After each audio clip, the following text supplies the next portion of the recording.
This episode is being sponsored by First Response Pregnancy. They are fervently committed to supporting, sharing, and empowering all pregnancy journeys and providing accurate information, especially to those struggling with infertility, loss of a baby, and maternal health inequities.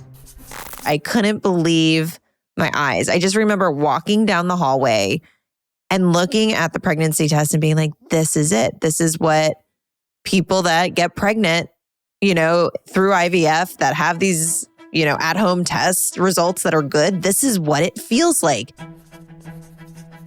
Hi, everyone. It's Olympic figure skater and broadcaster Tara Lipinski, and you're listening to Unexpecting. I started this podcast with my husband and now co-host Todd to bear it all about my untold 5-year and often excruciating journey with infertility. The goal is simple: to take this taboo subject and demystify it, to normalize these important conversations, and hopefully to find answers. Nothing is off limits, and over the course of the series, we'll unpack my fertility mystery, the trauma we've endured, and hopefully offer those struggling alongside of us some valuable insight.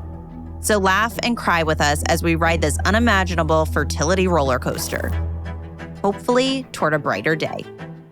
Because our path might be different, but it doesn't mean we're lost.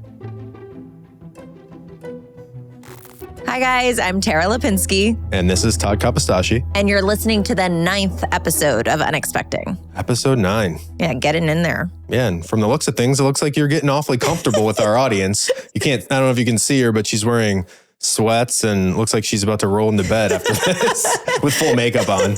No, I went with sweats today. You never know. Maybe in a few weeks, it'll just be pajamas.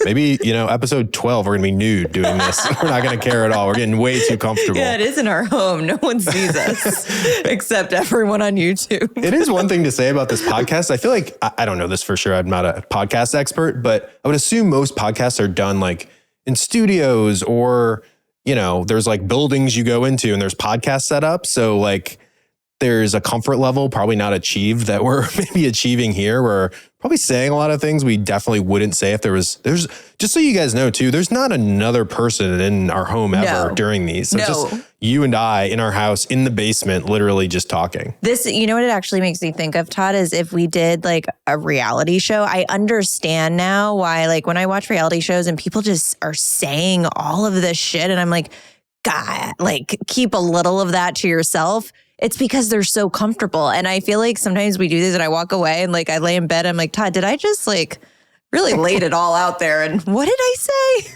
Well, hopefully people can relate to everything you're saying. I think they can because you're opening up in a way I never thought that you would. So it's good. So in the last episode of Unexpecting, episode 8, we ended on, and it's weird to say it this way, but on some good news. And I only say that because, it was the discovery of a problem, which we know now in infertility, sometimes the discovery of a problem can actually be unbelievable news and great news. Especially in unexplained fertility. Yeah, exactly. But you told a story at the end of the podcast with a lot of details and a lot of like, and then I saw this and this septum and a year and a half ago. And just to sort of quickly recap that, essentially you...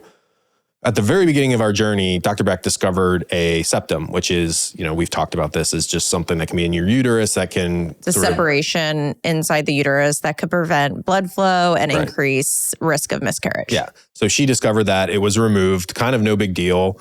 And we just moved on with our journey. And then a year and a half ago, when you had your hysteroscopy, the doctor noticed on some of your imagery, like a paleness and pale spots, I guess, right on your uterus. A paleness, especially in the place of implantation where a septum would be.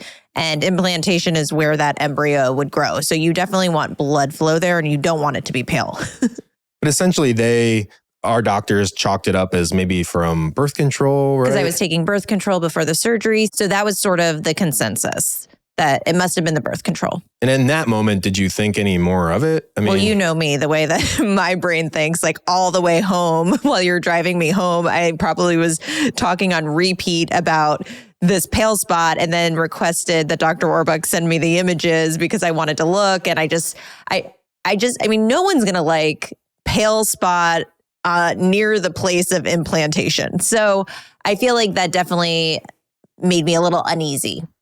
So you then were on Instagram and follow this woman. And she basically went into her doctor who discovered a residual septum, which you didn't, I had never no heard idea. of that, I guess. So you're like, what's a residual septum? Sort of got this info from this Instagram post and then thought back to that imagery from a year and a half ago and said, hey, that paleness in my uterus, like what if that's a septum? So essentially you then reached back out to Dr. Beck and said, I know I'm crazy, but can you just look at this 2-year-old imagery and see what you see? And she was like, like I actually think I do see a septum. Yes, it was the craziest thing. I mean, we talk about this podcast being a bit of a mystery, and it is. I felt like we were in the middle of like a dinner murder mystery, except it's just all about fertility and there's no murders, but it just felt like all these pieces to the puzzle. And then, when I read this woman's story, her journey was so similar to mine with the miscarriages of the genetically normal embryos. I just was like, ding, ding, ding, light bulb, this is it. And it was like I solved the murder mystery. This is weird to say, but I was almost bummed that the septum was a solution. It's like bummed. I was so happy. No, but hear me out on this. It's like I wanted it to be the craziest thing. Like I wanted to come out somehow that like you were once in New Orleans and were walking down the street and gave a mean look to like a voodoo witch and she cast a fertility spell on you and forever you were going to be cursed. Like I wanted it to be something so crazy because it felt like we had gone through something crazy. To hear it was like, oh, you have like a piece of skin that's like on the uterus and now you can't have a baby. I was like, oh, that's it. Oh, cool. I mean, I felt the opposite reaction. No, believe me, I was joyous. euphoric. Yeah, I was joyous and euphoric, but it was a little bit like a weird anticlimactic solution to our issues. That's what it is. Yeah, skin. Okay. Scar tissue. Cool. Scar tissue. But obviously we were just happy to potentially have an answer. It felt like the answer, right? It definitely felt like the answer. It felt like, oh my goodness, this is all making sense. We get pregnant pretty easily. We're able to make these genetically normal embryos. There's no other issues they can find. Dr. Beck has literally said, I have tested you to more than any other patient I've ever tested. And it just seemed like the pregnancies were, in my mind, it kind of felt like the pregnancies were starting and then just like not getting enough, like was it the blood flow? Whatever it was, in my mind, it made sense. It was like they just can't flourish in this environment. And we actually had a friend who went through 3 miscarriages. And it's interesting that it didn't connect immediately for me after 3 years. That's what I was going to ask, because those friends of ours who they had fertility issues for forever because of a septum. 3 miscarriages. Right. And then she got it fixed and then they went on to have a successful pregnancy. So was that never in the back of your head that you had one, it got removed? And then I just didn't know enough because I knew I had one. So I, was like, oh, well, I got mine removed. She didn't get hers removed till later. I just didn't realize there could be a quote unquote residual septum that can occur. Those damn residuals. Leave it to me to have all the rare things. So at this point, we think we have our answer, which is crazy. And I think it's worth kind of stopping down at this point just to ask you what advice you would give to couples going through IVF or starting IVF that you learned from this instance. Because we did, we went 3.5 years, we discovered this thing, we had all these hiccups along the way, and now maybe the picture was becoming a little more clear. So like what advice would you give to people as they're starting to maybe even kind of prevent where we got in our journey at this point? I guess my advice would be, well, first, it's a personal decision. So however you want to approach it, that feels good to you, go with your gut.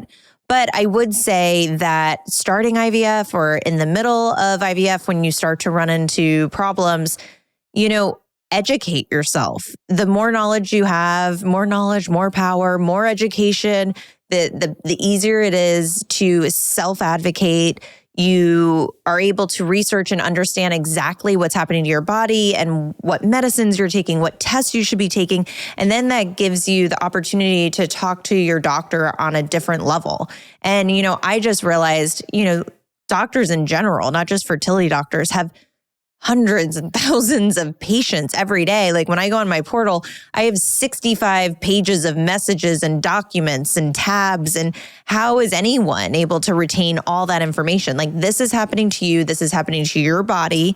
And I just feel like the best advice I could give is learn and to ask questions. And, I think the bigger lesson I learned about IVF is when I went in, I was like, IVF is like the scientific exact science. And the more that I research about infertility, the more I realize that there's still so many unknowns about infertility and how successful pregnancies happen. And you walk into IVF and they have these few protocols they throw at you and a few tests, and then you hope for the best. And I think that I started to realize that there's a lot of other things at play. And when a journey happens like ours, you realize you better get involved so you can figure it out, sooner than later.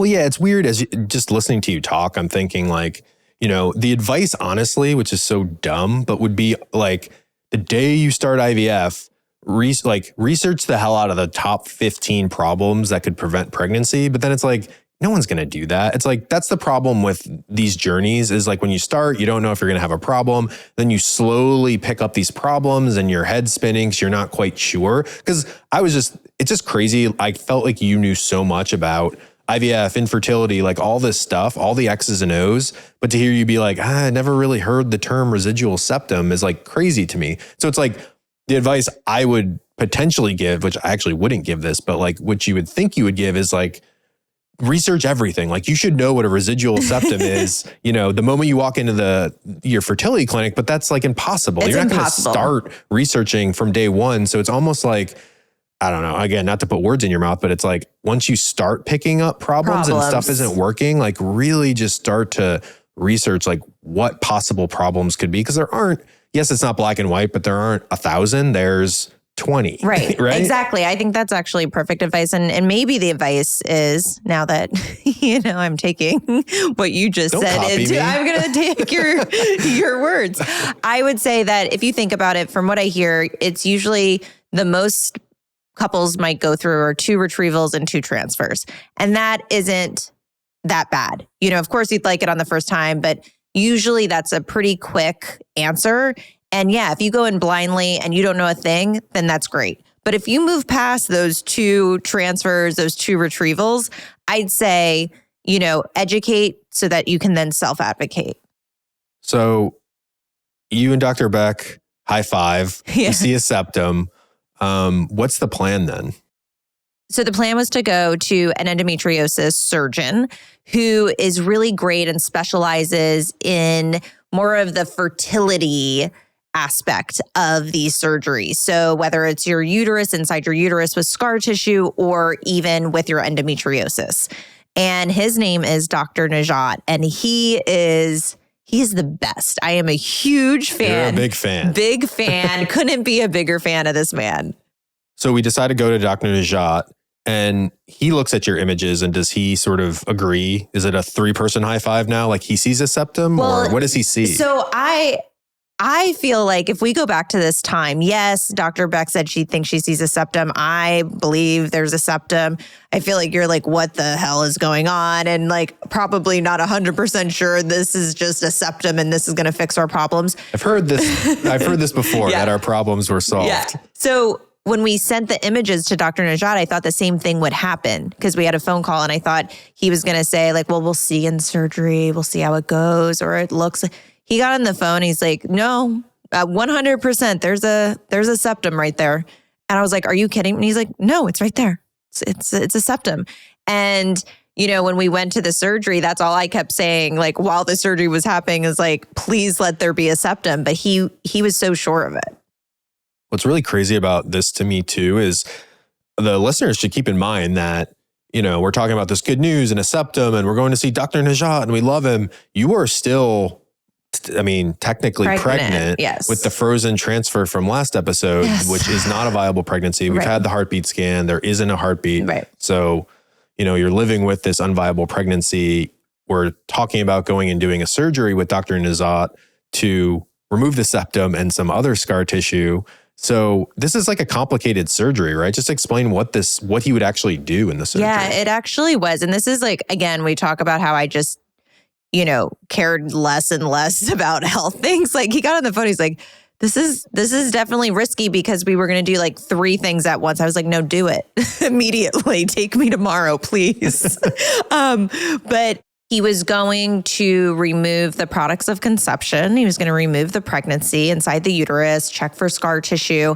And because I was pregnant, your uterus is a little softer. And he said it's a little bit more risky to, be using all those tools inside. My luck, I would have been like, okay, cool. Now we'll add a uterine rupture to the list of things. But he was like, I can't just go in like a hysteroscopy. I have to do it as a surgery. So I'm going to have to go in laparoscopically, and they go through your stomach. And he has all these techniques of how he holds the uterus. Like he's brilliant. This man is brilliant. How he holds the uterus and then moves it so he can really get rid of the pregnancy in an easy way. And then remove the septum while he's in there, and then look for other scar tissue. And then meanwhile, also do another endo surgery, because most likely after all this treatment, the endometriosis has slowly crept back in. And because of the DNCs too, right? Well, the DNCs affect the uterus itself, but the endometriosis from estrogen kind of gets enraged again. So it was more like a 4-in-1 surgery. And what's funny real quick is the way they put you in surgeries, I didn't know this, they like put you upside down. Like they tilt you upside down. So your head is like way down. So because they're all up in your organs. So like everything drops down that way. So then they can really get in there without, touching those intestines and things. And I think because I kept telling him so often about like the bag. He like hung you from the ceiling? No, but do you remember I came out of the surgery and I had all the broken blood vessels? Oh, I forgot about that. On my head. But I was like, I'll take that. Hang me high. After looking at your imagery and talking to you and knowing our history and our failures, how confident was he that this was our issue? He was pretty confident. And now, granted, he didn't know exactly what other test I've taken. And he just knew I was having these miscarriages. And he's like, there is a septum, a sizable septum where implantation occurs. So, I mean, that had to be removed. And he thought that there would be, a very successful shot at pregnancy afterwards. Yeah, I mean, that's just kind of one of the things I remember about him as a doctor, or, because I think a lot of doctors, fertility doctors, these surgeons, they're slow to sort of say that's the issue, or slow to be really like hopeful about things. Right. He just seemed like, this is your problem. Like, I'm going to get this out of here. It's a huge septum. Like, let's get it out. Well, he just like knew his shit. Like, even when he looked at images, fuzzy images, he's like, there's a septum. And then like, he comes out of the surgery and he shows me the video and he's like, yeah, see, here's that big septum. So it's just nice to be, with a doctor that knows his craft so well that just puts you at ease.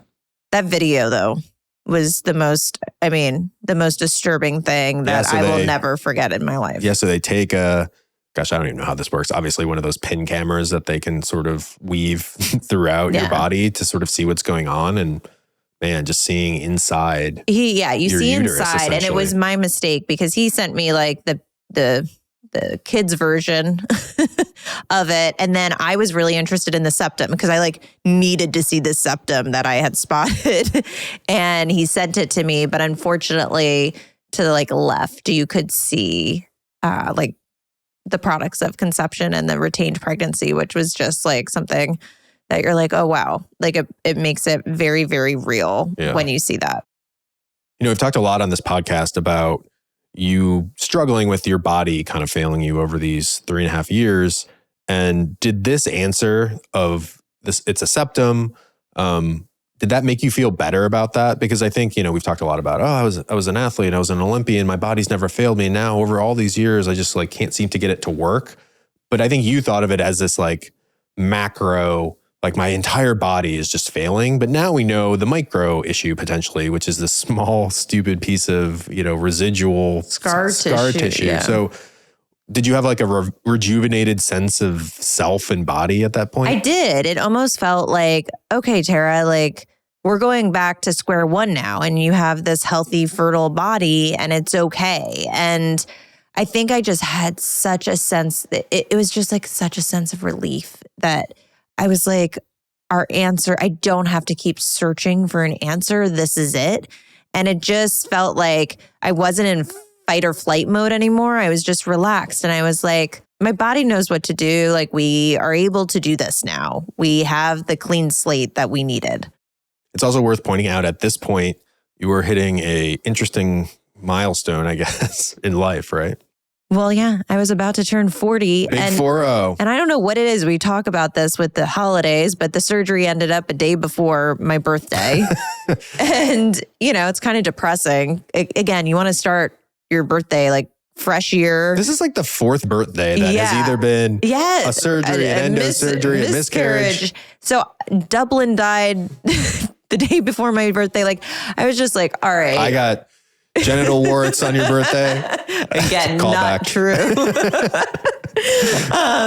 So I just felt like, wow, this is kind of depressing to go for a DNC, on your birthday, and I'm 40. And it's like, I think a lot of people feel like the big 4-0, like that's when everyone feels old. And it was so strange.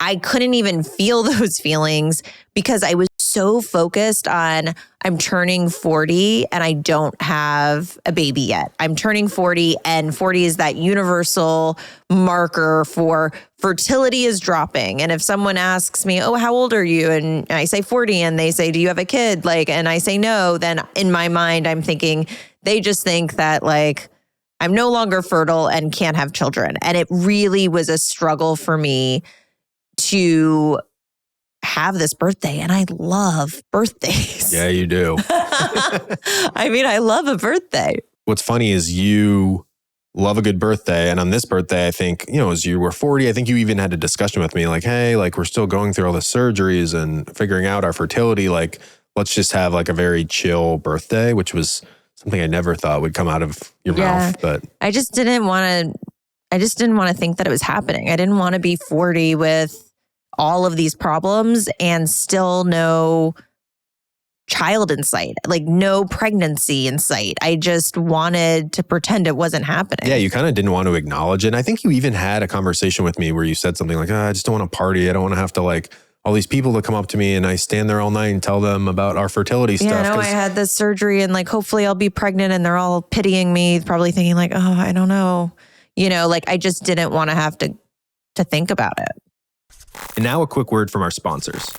First Response is fervently committed to supporting, sharing, and empowering all pregnancy journeys and provide accurate information, especially to those struggling with infertility, loss of a baby, and maternal health inequities.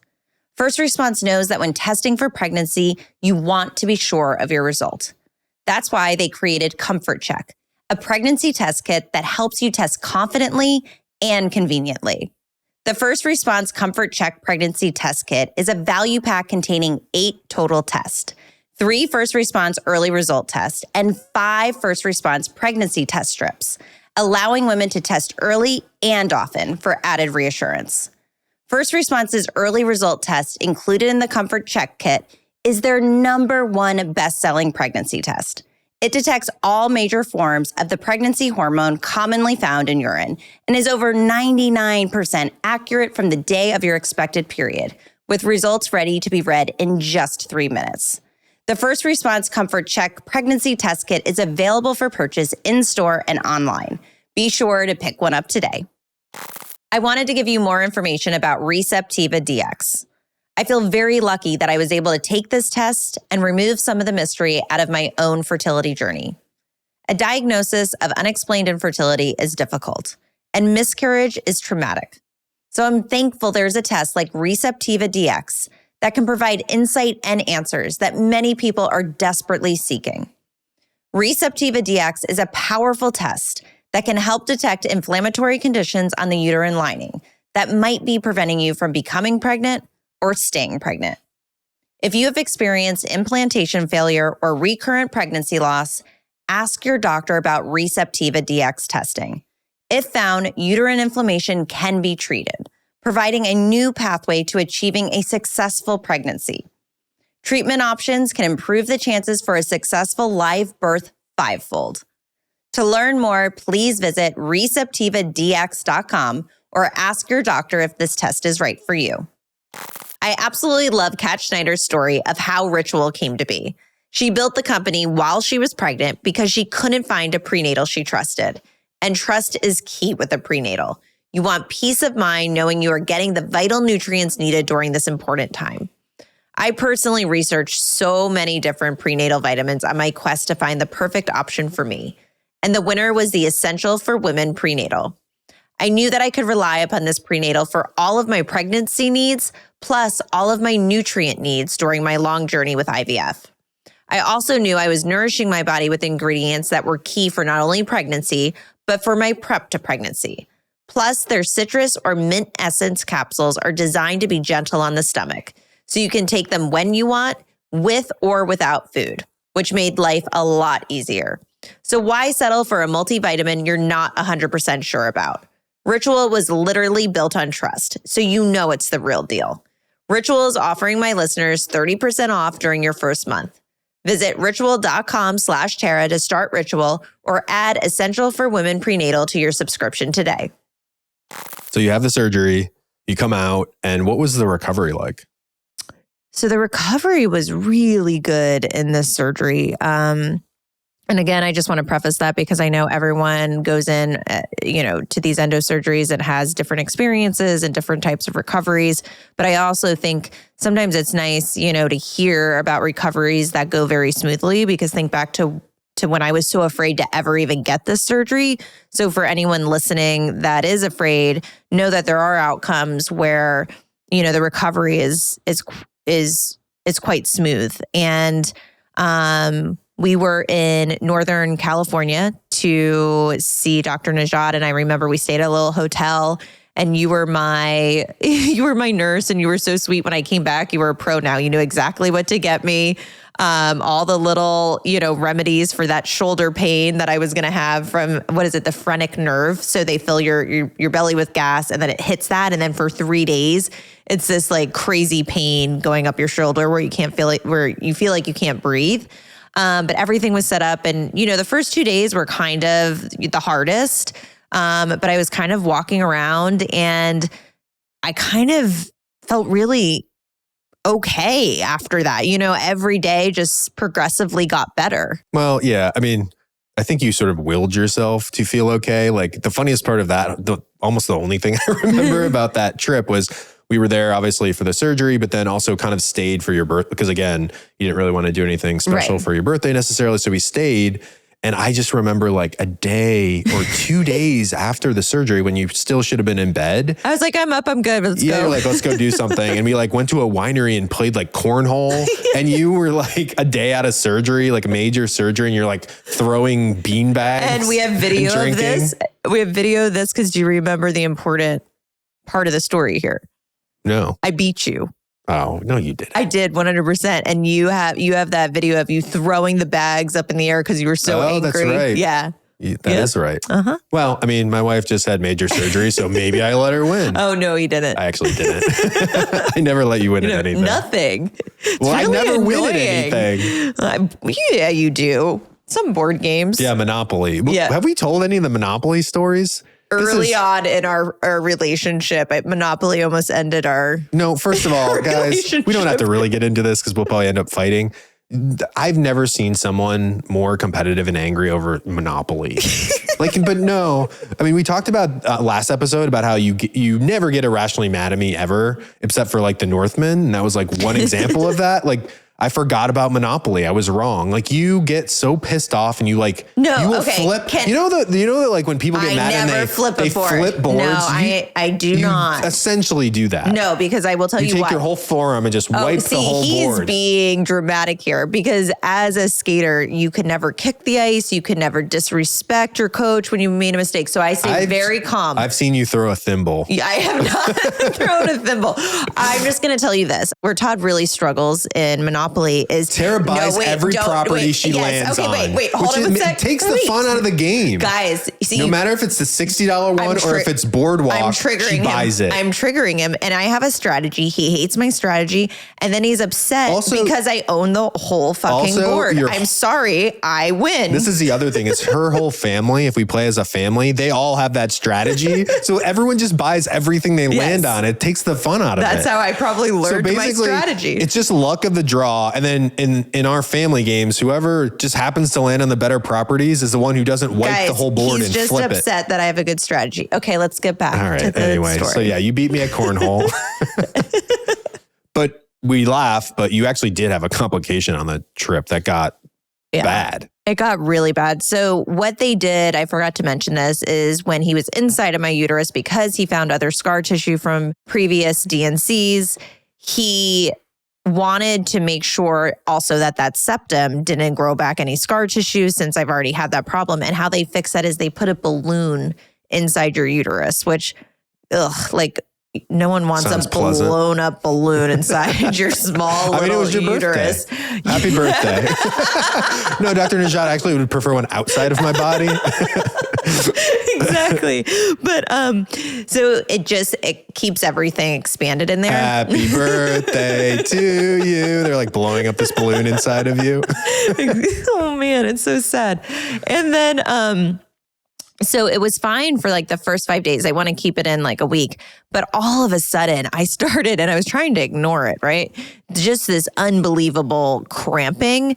But again, it for me, any type of cramping is not the real issue. It's the endo pain that results from that cramping. And I was like doubled over in bed one night when it got really bad. And I was so nauseated and sick. I was just... You were bad. It was really bad. It was really bad. I like laid in the shower for like 6 hours because I was like, I'm in so much pain. And I felt like the heat of the shower, nothing was helping.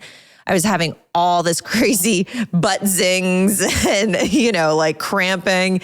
And we called Dr. Naja because I was like, I'm going to go to the hospital. Yeah, we were going to maybe go somewhere. Yeah, I was like begging you to take me to the hospital at a certain point. And he's like, no, it's the balloon. We just got to get it out. It's time. So I made it through the night, and we went in and he took it out, and it was immediate relief. But yeah, that was the one small hiccup. Other than that, it was a really kind of smooth, wine guzzling recovery. Yeah, besides for the balloon that almost killed me, it was totally smooth.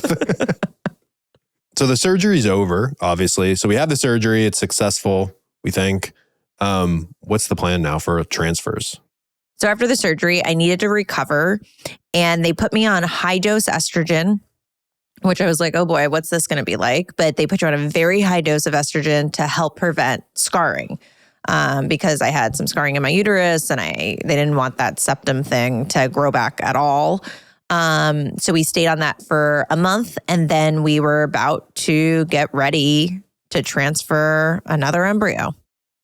I hate saying this again because I feel like we've said it a couple times, but like this was, if there was any time to say it, it's now. And that this is the transfer where it should work. Like there was kind of no doubt for me. I know there wasn't any doubt for you that this was the biggest moment, I guess, in our journey. Because this was the Olympics of embryo transfers for us. Yeah.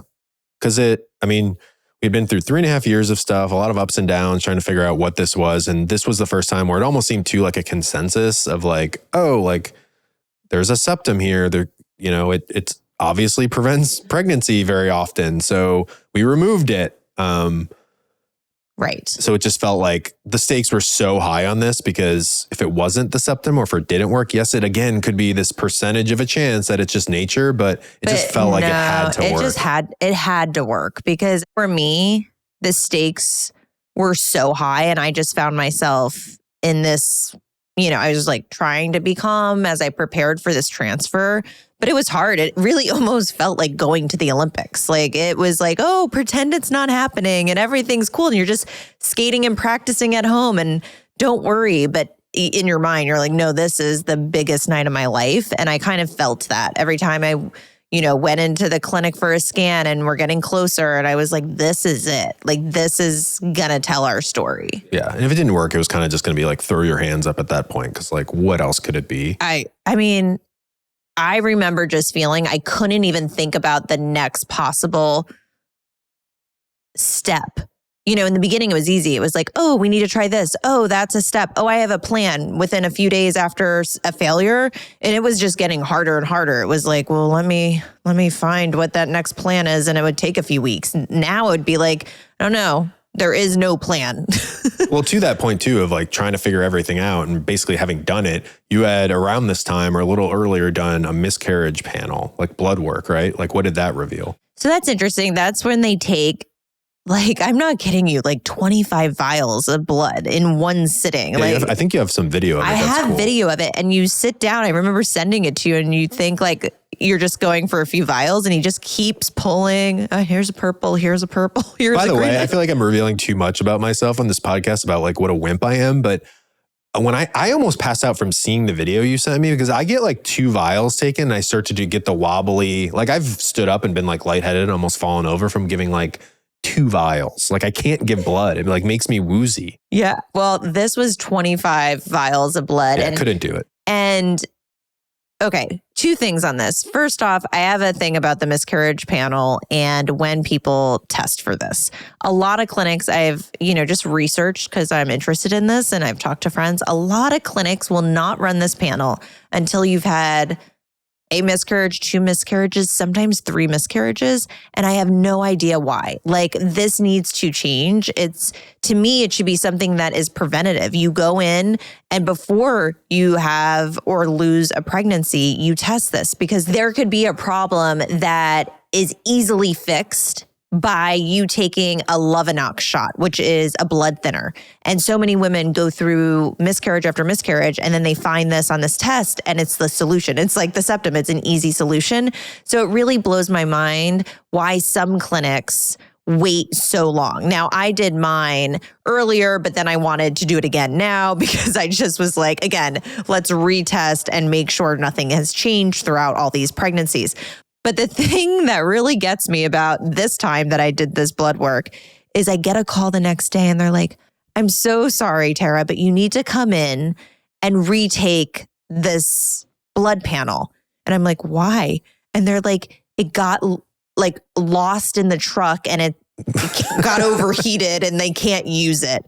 And I had to go in and redo the whole thing like the next day. Like, what are the chances? Yeah, I feel like if that were me, I'd have been like, I just won't have kids. Well, no, I have to point this out about you. There was one day we were going in, I think it was either for a transfer or a D&C, and we're in the car. And I forgot to tell you this the night before, but I was like, oh, Todd, Dr. Beck just wants you to take a blood test, meaning like 1 small vial of blood. No, probably 2. No, most likely 1. And I mean, I'm going in for either a D&C procedure or for like a retrieval. Like I'm going in for a procedure and he looks over at me and he's like, oh my goodness, why didn't you tell me this? Like I needed to mentally prepare. I need to. It was like I was asking him to go do the procedure. I mean, honestly, I'm not even defending myself. I'll admit I'm a wimp and don't want to give blood. I have to look away. Do you look away? No, I look right at it. You can watch the needle go in your vein? Yeah. I can't. Now I can. I mean, what's crazy is my left arm, like I've taken so much blood throughout this. It's just like full scar tissue. So they have to like really dig it in. Okay, we won't go there. Okay, go on. We talk about our hamstrings. Oh, yeah. There's a thing we talk about where you're watching something that is like a surgery or something too graphic or just like a bad injury and the back of your hamstrings kind of like tingles. Like fuzzy. Todd and I both have this. Yeah. Whenever we're watching a movie and we see like some sort of medical thing, I'm like, my hamstrings are tingling. So just to keep everyone updated on the timeline, that surgery was in June around your birthday of 2022. And then we eventually do our 5th transfer in July, late July, I think July 24th, 2022.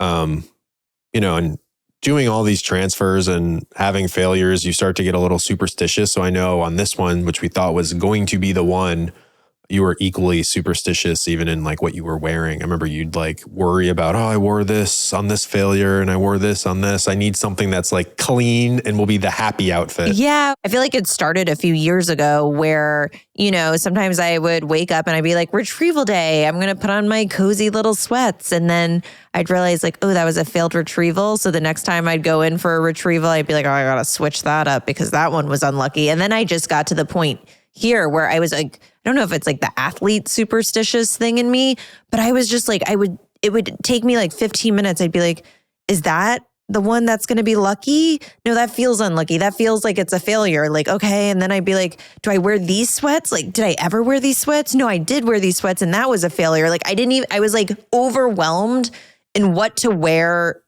to the clinic. Like this is how crazy it was getting. This also just reminded me of one of my favorite things about you that you do a lot. Well, I love it about you, but you hated it? I kind of hate it about you too. No, Tara has kept, and let me just finish this story before you interrupt and start defending yourself. Oh boy. Tara has kept every item of clothing she has ever worn, she particularly cherishes her 2000 to 2006 attire. Yes. So randomly, I'll be on the couch with Sullivan, like watching TV at the end of the night, and she'll come down like wearing some like pink tracksuit from 2001 and like, hey, like, I don't know. I don't think I should throw this away. I should keep this, right? It's cute, right? That's her thing. It's cute, right? Cute, right? And I'm like, no, that's not. I love you. You are cute. But that Todd, item of clothing from Pink. Remember, what is it? Pink? That's like Victoria's Secret's like pink. Teen wear. Yeah, teen wear. I love it. I still love pink. You still come down in like pink stuff. I'm like, please throw that out. What's so funny is the other day I was like kind of cleaning up my closet. And I went to throw away one of my like pink pajama sets. And you're like, no, keep it. There's one that I really like. I call it the motocross because it looks like a weird like t-shirt a motocross competitor would wear. It has like a number. It's like number 89. Like, what are you wearing? You go from like high fashion to pink in like 4 seconds. I like to mix it up. So you pick out the perfect outfit. We go in, again, end of July 2022 and do the transfer. And all these, we've said it, all these transfers are interesting because they are very anticlimactic. You go in and you see the little spark on the monitor, but it's not like you really know anything for a few days, right? Yeah, you have to wait it out. And, the first 2 days are kind of easy. It's like, you have really nothing to worry about. It's this hopeful feeling and you're home eating warm foods and wearing socks and doing all the lucky IVF things and watching movies. And then the fear just starts to creep in as you're waiting. And I always had, some specific symptoms that would happen, like implantation cramping types of things. So I was always like on high alert. My body, I was just always waiting and feeling and waiting to wake up on day 5 and test. Well, that's the thing. We talk about the transfer being this like big moment. It's actually not at all. It's like, in previous transfers, we're playing like our wedding song and all this. We actually should have been playing our wedding song and getting hyped up for like that first pregnancy test on day 5 because we had known at this point so well that was such an important test for us. Yes. Way more important than the implantation of the transfer. Right. Exactly. So you tested on day 4. Did you see anything? I saw a little squinter.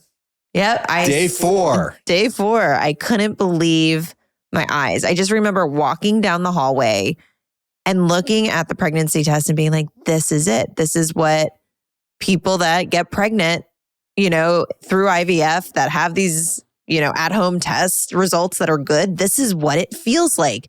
And it feels freaking amazing.